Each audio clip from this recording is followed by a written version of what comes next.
Hello class 8th बच्चों, मैं सुषमा श्रीवास्तव आप लोगों को आपके हिंदी के पाठ्य पुस्तक मंजरी 8 के अनिवार्य संस्कृत इसमें से इसका अष्टमः पाठ मतलब 8वां पाठ कुंभ मेला, इसको पढ़ाऊंगी। कुंभ मेला आप लोग सुनते हैं कि कुंभ जो है वह हमारे वाराणसी क्षेत्र के पास इलाहाबाद है, वहाँ पर लगता है। तो यह कुंभ मेला जो है किस प्रकार का है, इसके बारे में इसमें बताया गया है। और इसमें काफ़ी भीड़ होती है, जैसा कि आप अपनी बुक में देख रहे हैं कि लोग जो है स्नान कर रहे हैं और कितनी भीड़ यहाँ पर है। तो इस कुंभ मेला के बारे में इस लेसन में हम लोग जानकारी प्राप्त करेंगे। तो पहले इसको लेसन को पढ़ें हम लोग। अस्माकं प्रदेशस्य मध्य दक्षिण भागे अति प्राचीनं प्रयागनगरं स्थितमस्ति, यस्योत्तरतः गंगा दक्षिणतः यमुना च नद्यों प्रवहतः। तत्र सरस्वत्याः नद्याः अपि काचित् अदृश्यधारा वहतीति पुराणेषु वर्णितम्। तस्य नगरस्य प्राच्यां दिशि त्रिशृणामपि नदीनां भवति कश्चित् शोभनः संगमः। अतः तत् स्थानं त्रिवेणीसंगमः इति नाम्नापि सर्वत्र प्रसिद्धमस्ति, यतो हि तत् तिग्रः वेण्यः नदीधाराः परस्परं मिलित्वा एकीभवन्ति। तस्याः एव त्रिवेण्याः संगमतटे प्रति 12 वर्ष कुंभ मेला लगति। अब इसका हम लोग देखें कि इसमें क्या बताया गया है। अस्माकं प्रदेशः मध्य दक्षिण भागे अति प्राचीन प्रयागनगरं स्थितमस्ति। इसमें कहा है कि हमारे प्रदेश के मध्य दक्षिण भाग में अति प्राचीन प्रयागनगर स्थित है। हमारे प्रदेश के मध्य दक्षिण भाग में अति प्राचीन प्रयागनगर स्थित है।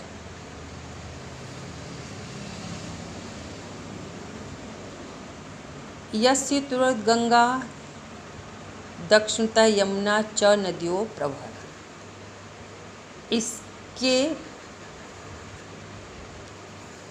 इसके उत्तर में यस्योत्तरतः, इसके उत्तर में गंगा और दक्षिण में यमुना नदी बहती है। तत्र सरस्वत्याः नद्याः अपि काचित् अदृश्यधारा वहति पुराणेषु वर्णितम्। वहाँ सरस्वती नदी की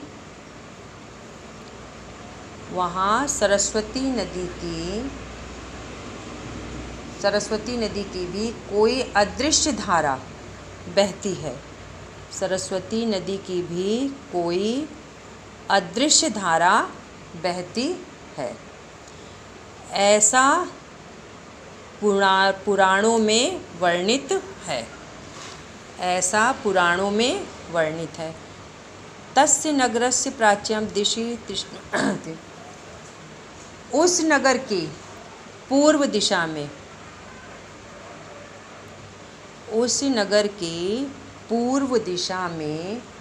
तीनों नदियों का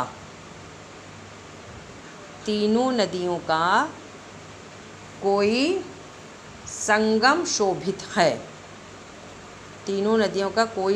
शोभित है। अतः तत्स्थानं नाम्नापि, इसलिए वह स्थान त्रिवेणी या तीन नदियों का संगम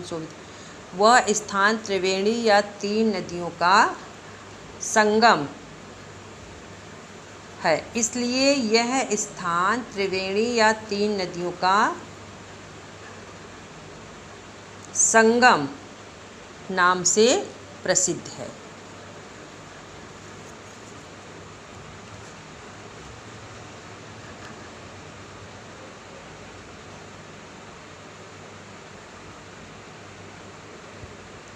तस्या एव त्रिवेण्यां संगमतटे प्रति 12 वर्ष कुंभ मेला लगति। जो ये तीनों नदियाँ तीनों नदियों की धारा आपस में मिलकर एक हो जाती हैं, तो वही त्रिवेणी संगम तट पर प्रत्येक 12 वर्ष में कुंभ मेला लगता है। अब एक बार फिर पूरे का अर्थ आप लोग सुन लीजिए। हमारे देश के मध्य दक्षिण भाग में अति प्राचीन प्रयाग नगर स्थित है। इसके उत्तर में गंगा और दक्षिण में यमुना नदी बहती हैं। वहाँ सरस्वती नदी की भी कोई अदृश्य धारा बहती है, ऐसा पुराणों में वर्णित है। उस नगर की पूर्व दिशा में तीनों नदियों का कोई संगम शोभित है। इसलिए वह स्थान त्रिवेणी या तीन नदियों का संगम से सुशोभित है। इसलिए वह स्थान त्रिवेणी या तीन नदियों का संगम इस नाम से सर्वत्र प्रसिद्ध है। यहाँ पर तीनों नदियों की धारा आपस में मिलकर एक हो जाती है। उसी त्रिवेणी संगम तट पर प्रत्येक 12 वर्ष में कुंभ मेला लगता है। फिर सुन लीजिए एक बार आप लोग। हमारे प्रदेश के मध्य दक्षिण भाग में अति प्राचीन नगर स्थित है। इसके उत्तर में गंगा और दक्षिण में यमुना नदियाँ बहती हैं। वहाँ सरस्वती नदी की भी कोई अदृश्य धारा बहती है, ऐसा पुराणों में वर्णित है। उस नगर की पूर्व दिशा में तीनों नदियों का कोई संगम शोभित है।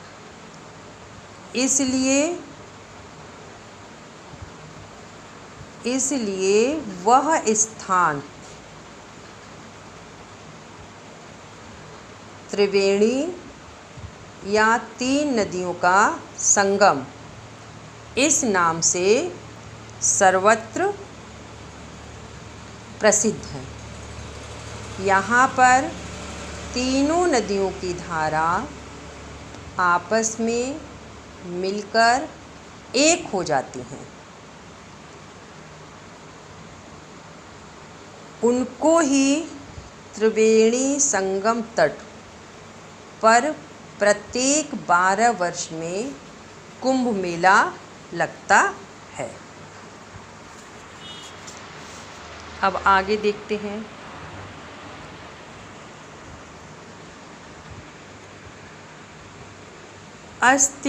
अस्ति श्रीमद्भागवत आदि महापुराणेषु समुद्रमन्थनस्य प्रसिद्धा कथा वर्णिता।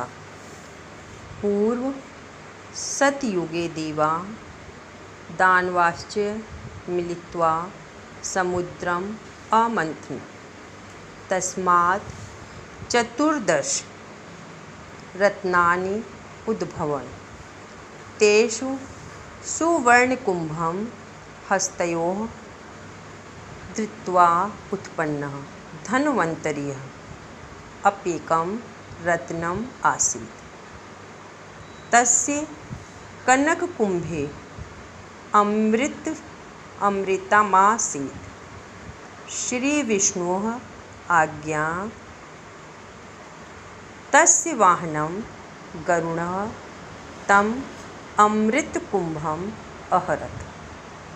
ततः दानवाः अमृतं पातुं तम् अन्वधावन्।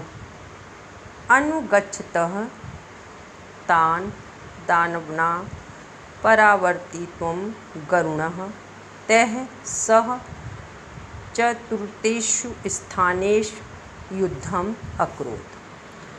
तस्मिन् युद्धे हस्तधृतान्। तस्मात् अमृतकुम्भात् किञ्चित् अमृतं 4 स्थानेषु अपतत्। अतः तेषु 4 स्थानेषु अमृतं प्राप्तुं जनाः कुम्भमेलाम् आयोजयन्ति।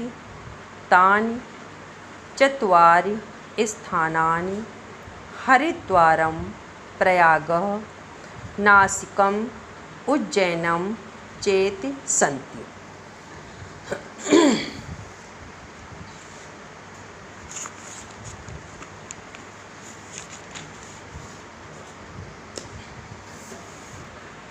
अस्मिन् श्रीमद्भागवत आदि पुराणों में महापुराणे समुद्र मंथन प्रसिद्ध कथा वर्णिता। श्रीमद्भागवत कथा आदि पुराणों में समुद्र मंथन की प्रसिद्ध कथा का वर्णन है। पूर्व सतयुगे देवा धनाश्च मिलित्वा समुद्रम अपनुतम। पहले सतयुग में देवता और दानवों ने मिलकर समुद्र मंथन किया। तस्मात् 4 रत्नानि उद्भवन्। इसमें 14 रत्न निकले।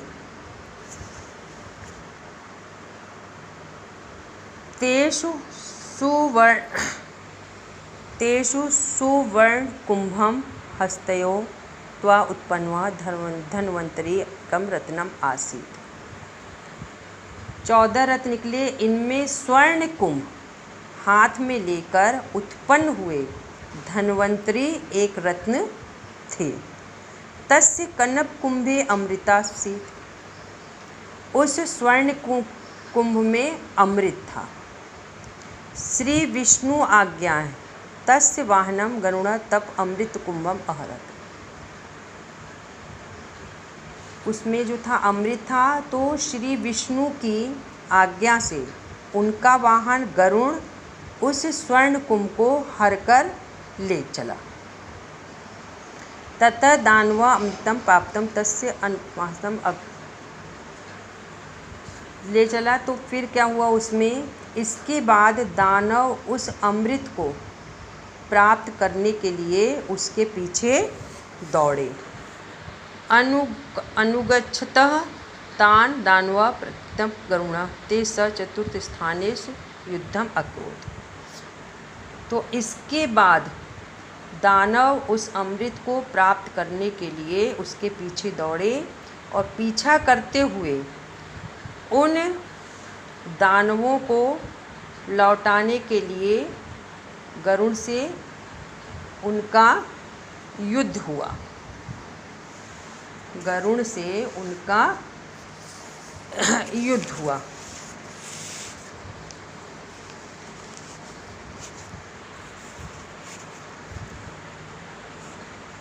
तो उनके साथ चार जगह पर युद्ध हुआ। तो उस युद्ध में हाथ से गिरा हुआ, उस युद्ध में हाथ से गिरा हुआ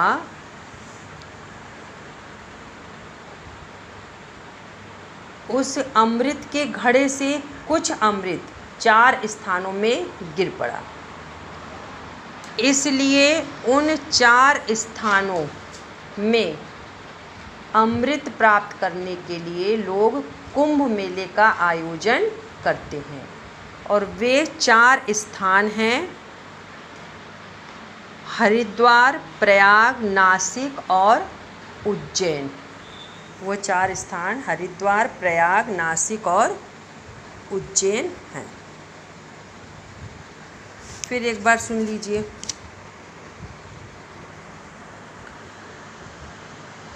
श्रीमद्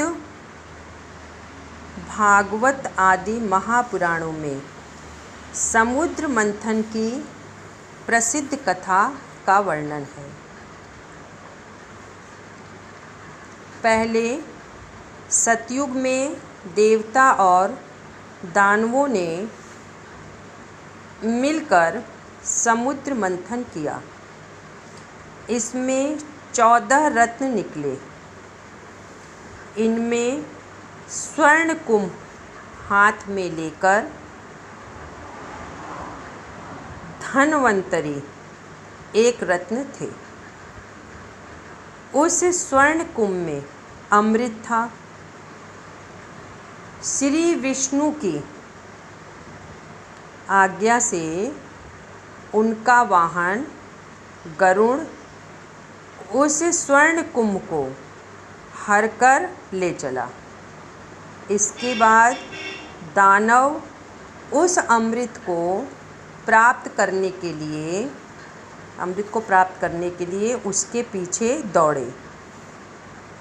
पीछा करते हुए उन दानवों को लौटाने के लिए गरुड़ का उनके साथ 4 स्थानों पर युद्ध हुआ।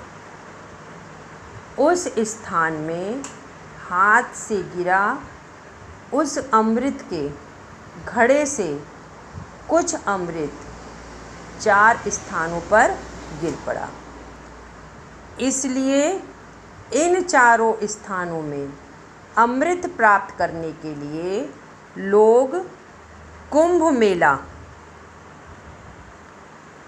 का आयोजन करते हैं। और वे 4 स्थान हरिद्वार, प्रयाग, नासिक और उज्जैन हैं।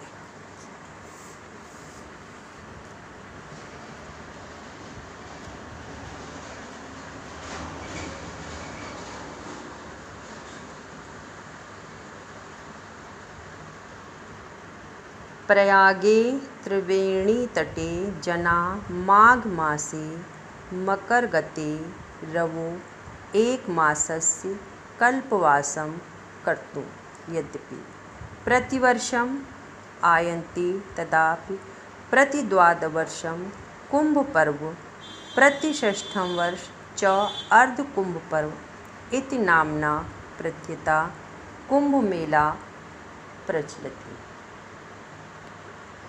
अस्यां मेघालय पर्वणां लक्षाधिकाः जनाः आगच्छन्ति। तेषु श्राद्धालयगृहस्थाः साधवः एतस्य सन्यासुश्च सहस्मज्ञ एकमासं निवसन्ति। एतेषां सर्वेषां जनानाम् आवासार्थं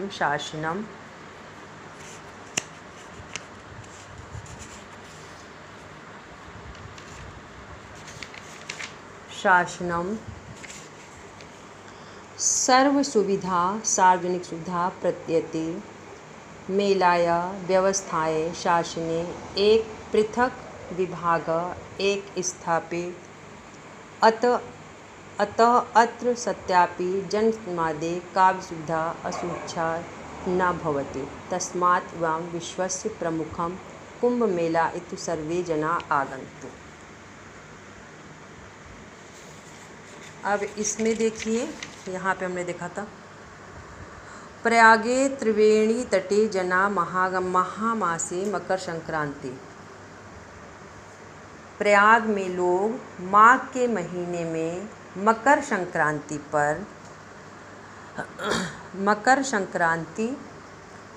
पर सूर्य स्थित होने पर यद्यपि 1 माह का कल्पवास करते हैं।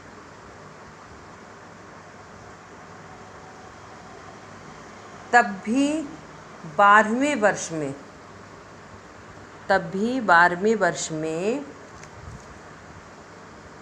कुंभ एवं 6वें वर्ष में अर्धकुंभ मेला प्रचलित है। यहाँ संभवतः 2057 से ये जो है कुंभ मेला यहाँ पर प्रचलित है। इस प्रयाग, फिर से सुन लीजिए, प्रयाग के लोग माघ महीने में मकर संक्रांति पर सूर्य स्थित होने पर 1 मास का कल्पवास करते हैं और तब भी यहाँ 12वें वर्ष में कुंभ पर और 6वें वर्ष पर अर्ध कुंभ मेला प्रचलित है। इति नामना प्रसिद्ध कुंभ मेला प्रचलित, यहाँ पर कुंभ मेला प्रचलित है। फिर आगे है इसमें आपका इस मेले के पर्व में लाख से अधिक लोग आते हैं।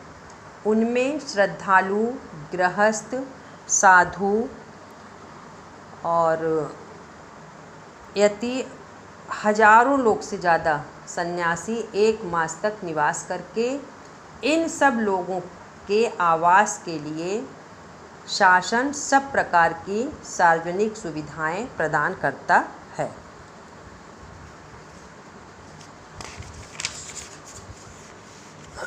सार्वजनिक सुविधाएं प्रदान करता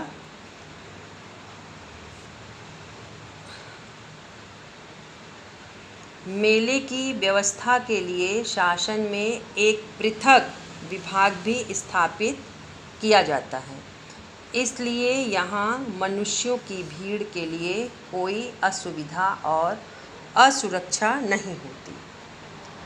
इससे इस विश्व के प्रमुख कुंभ मेले को देखने के लिए सभी लोग को आना चाहिए। एक बार फिर देख लीजिए इसका अर्थ। इस मेले के पर्व में लाख से अधिक लोग आते हैं। उनमें श्रद्धालु, गृहस्थ वाले साधु, यति और हजारों से ज़्यादा सन्यासी 1 मास तक निवास करेंगे। इन सब लोगों के आवास के लिए शासन सब प्रकार की सुविधा प्रदान करेगा। मेले की व्यवस्था के लिए शासन में एक पृथक विभाग भी स्थापित किया जाता है। इसलिए यहाँ मनुष्यों को भीड़ के लिए कोई असुविधा और असुरक्षा नहीं होती। इससे इस विश्व के प्रमुख कुंभ मेले को देखने के लिए सब लोगों को आना चाहिए। अब एक बार आप लोगों को इसका पूरे का अर्थ फिर से बता देते हैं, सुन लीजिए।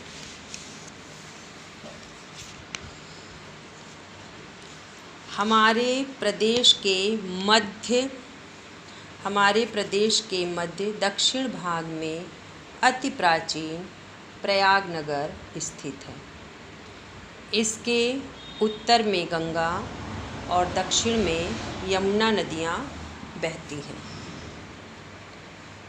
वहाँ सरस्वती नदी की भी कोई अदृश्य धारा बहती है, ऐसा पुराणों में वर्णित है। उस नगर की पूर्व दिशा में तीनों नदियों का कोई संगम शोभित है, इसलिए वह स्थान त्रिवेणी या तीन नदियों का संगम सुशोभित है। इसलिए वह स्थान त्रिवेणी या तीन नदियों का संगम नाम से सर्वत्र प्रसिद्ध है। यहाँ पर तीनों नदियों की धारा आपस में मिलकर एक हो जाती हैं। उनको ही त्रिवेणी संगम तट पर प्रत्येक 12 वर्ष में कुंभ मेला लगता है।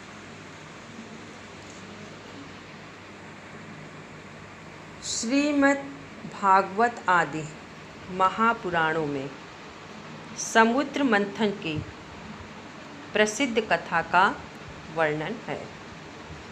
पहले सतयुग में देवता और दानवों ने मिलकर समुद्र मंथन किया।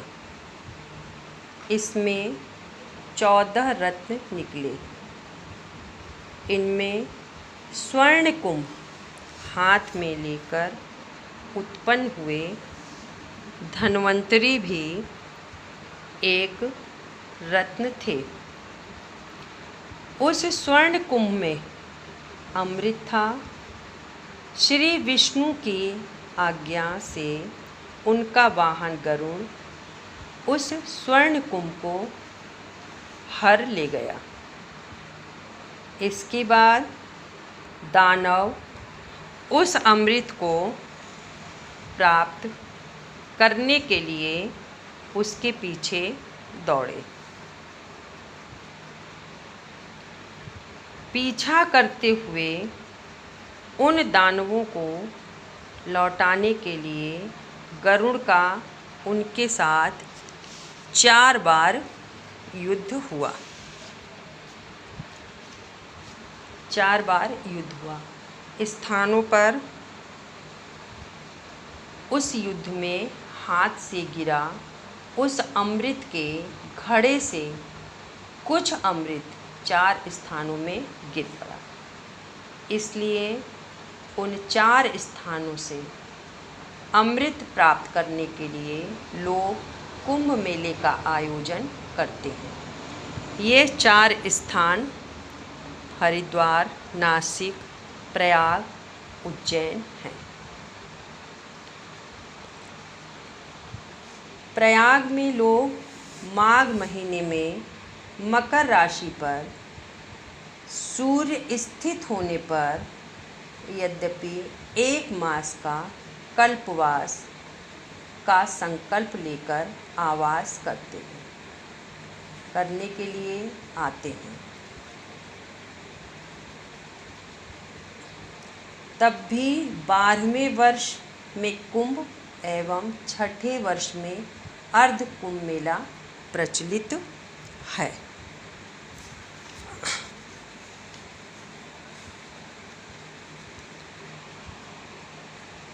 इस मेले के पर्व में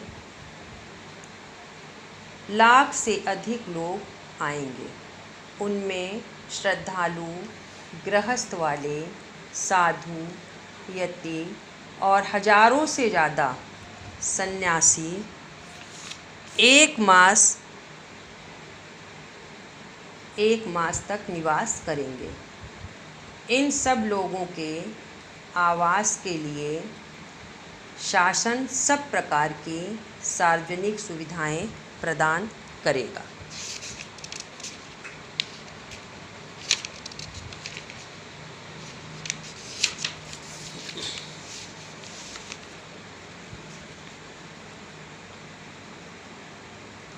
मेले की व्यवस्था के लिए शासन में एक पृथक विभाग भी स्थापित किया जाता है। इसलिए यहाँ मनुष्यों की भीड़ के लिए कोई असुविधा और असुरक्षा नहीं होती। इस विश्व के प्रमुख कुंभ मेले को देखने के लिए सभी को आना चाहिए। तो ये हमारा हो गया आज का कुंभ मेला। अब इसमें जो क्वेश्चन आंसर हैं और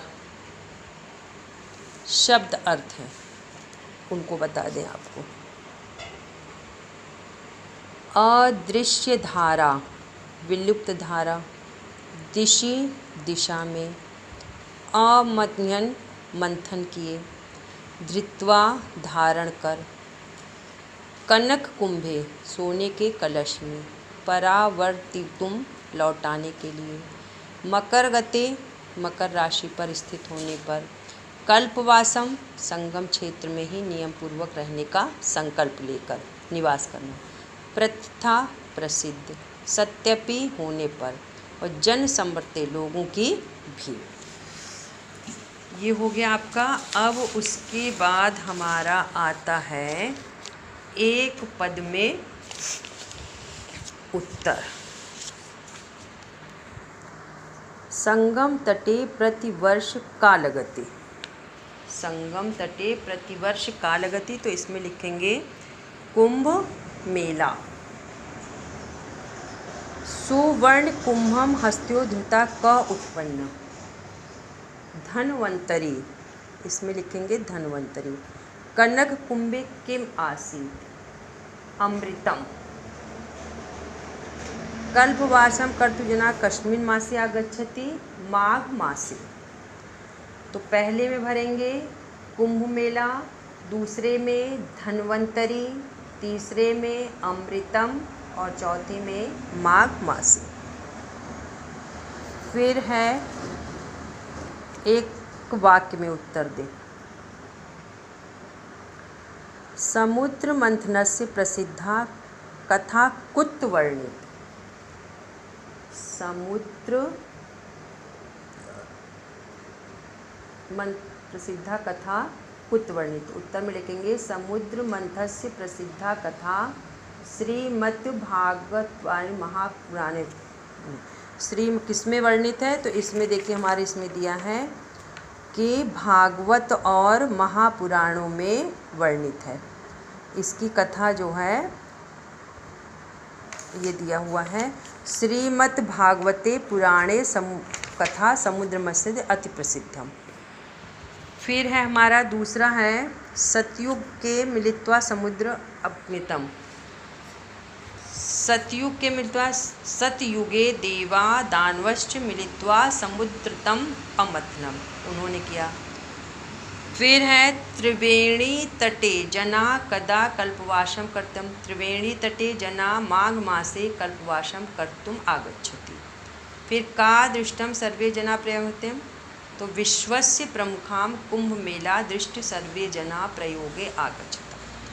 ये हो गया। इसको हम वैसे आपको लिख करके भी बता देंगे। फिर उसके बाद है आपका संधि विच्छेद हो गया। तो संधि विच्छेद में हो जाएगा आपका, पहले में हो जाएगा यस्याधर उत्तरा, दूसरे में हो जाएगा अपिधन एकम, तीसरे में हो जाएगा नामना अपि और चौथे में हो जाएगा का धन असुविधा, का धन असुविधा। पहले में यस्या उत्तरत, दूसरे में अपि धन एकम, तीसरे में नामना अपि, चौथे में का असुविधा। फिर रेखांकित पदों के आधार पर प्रश्न है। तो इसमें पहले कनक कुंभे अमृतम आसीत्, तो प्रश्न होगा अमृतम कुत्र आसीत्। फिर दूसरा है अमृतम प्राप्त जना कुंभ मेला में आयोजित, तो अमृतम प्राप्त जना का आवेन। फिर तीसरा है अमृताम किंचितः अमृताम चतुर्थ स्थानेषु, कस्मात् कुंभात अमृतम चतुर्थ स्थाने अपतत। कहाँ कहाँ गिरा? गरुण अमृत कुंभ आहरत, अमृत कुंभ क आहरत, किसने अमृत कुंभ का हरण किया? ये हो गया।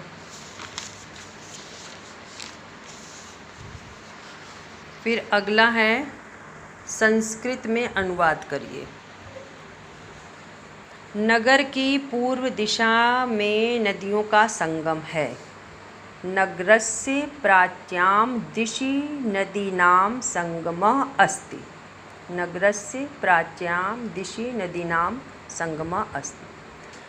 देवों और दानवों ने मिलकर समुद्र मथा। देवा दानवश्च मिलित्वा समुद्रः अपृथ्नम्। भारत के 4 स्थानों पर अमृत की बूंदें पड़ें। भारतस्य चतुर्थ स्थानेषु अमृतम कणानि अपतत। प्रत्येक 12 वर्ष पर कुंभ मेला लगता है। प्रति 12 वर्ष कुंभ मेलायाम आयोजित। एक बार फिर से देख लीजिए। पहले में हो जाएगा नगरस्य प्राच्यां दिशि नदीनां संगमः अस्ति। दूसरे में देवा दानवश्च मिलित्वा समुद्रमथनम्। तीसरे में हो जाएगा भारतस्य चतुर्षु स्थानेषु अमृतम कथनापि अपतत। और 5वां हो जाएगा प्रति 12 वर्षम कुंभ मेला आयोजित। ये आपको बता दिया। अब इसको करना आप लोगों की जिम्मेदारी है कि इसको आपको कैसे करना है।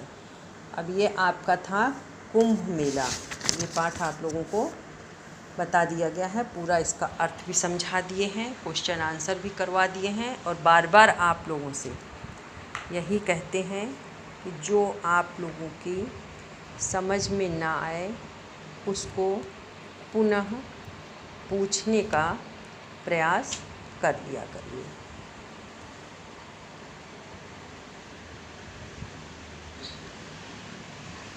जितना आप लोगों को समझाए हैं उतना अच्छी तरह से याद कर लीजिएगा। रोज़ एक ही बात को समझाते हैं। तो आज का हमारा था अष्टमः पाठ, 8वां पाठ कुंभ मेला। ये आज समाप्त हो गया है। धीरे धीरे आपका संस्कृत भी जो है अनिवार्य संस्कृत का भी समापन हो रहा है। फिर उसके बाद समय रहा और ये ऑनलाइन क्लासेस चलती रहीं तो आप लोगों को आगे फिर दोबारा से कुछ चीज़ों को बताएंगे। अब इसको समाप्त हो जाने के बाद फिर आप लोगों का बचेगा भारत के महान व्यक्तित्व, उसके बारे में भी कुछ कहानियों का सारांश आप लोगों को लिखवा देंगे। पहले ये जितना आप लोगों को पढ़ाया जा रहा है इसको आप लोग करके लिख करके कॉपी के पन्ने की फ़ोटो खींच के मोबाइल पर और जिस व्हाट्सएप नंबर पर आप पढ़ते हैं अपने ग्रुप में उसी ग्रुप में भेज दिया करिए, जिससे ये पता चले कि पढ़ाया हुआ आप लोग पढ़ रहे हैं और साथ ही में काम भी पूरा कर रहे हैं। लेकिन अभी तक 1 महीने से ऊपर हो गया आप लोगों की क्लासें चलते हुए, लेकिन किसी ने भी अभी तक कोई भी लेसन का क्वेश्चन आंसर या जो कुछ भी पढ़ाया गया है उसको नहीं भेजा है।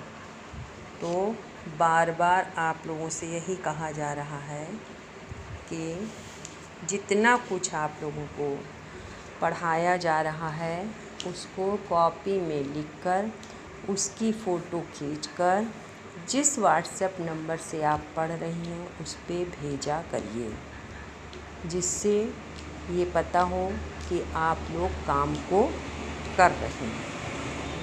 ये बहुत ही आवश्यक है। काम के प्रति लापरवाही बच्चों मत करिए, क्योंकि काम के प्रति लापरवाही अच्छी बात नहीं है।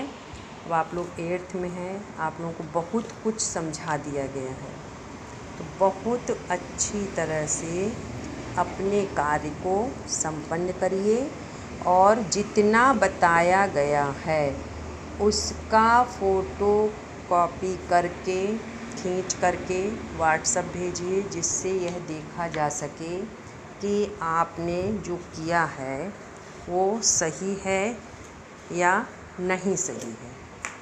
तो बार बार एक ही बात को प्रतिदिन आप लोगों से कहते हैं, लेकिन आप लोग लगता है देखती हैं कि हाँ पढ़ाया गया है, फिर उसके बाद कोई भी प्रभाव आप लोगों के ऊपर नहीं पड़ता। लापरवाही आप लोग बहुत ज़्यादा बच्चों करते हैं। ये लापरवाही वाला काम मत करिए, क्योंकि जब मेहनत आप लोगों के साथ टीचर्स कर रहे हैं तो आपको भी अच्छी तरह से उसका परिणाम अपनी टीचर्स को देना चाहिए। टीचर्स की मेहनत तभी सफल होती है बेटा, जब आप लोग मन लगा करके किसी कार्य को करेंगे। जब आपका मन पढ़ाई में नहीं लगेगा तो टीचर्स की सारी मेहनत बेकार जाएगी। आप लोग जो भी नहीं समझ में आ रहा, आज 8वां पाठ आप लोगों को पढ़ाया गया है। इससे पहले आप लोगों को जितने भी पाठ पढ़ाए गए हैं, किसी भी पाठ के बारे में आप लोगों ने कुछ भी नहीं पूछा है। अब इतना आज के लिए काफ़ी है बेटा, बार बार समझा रहे हैं, उसको समझिए और ध्यानपूर्वक पढ़िए। धन्यवाद।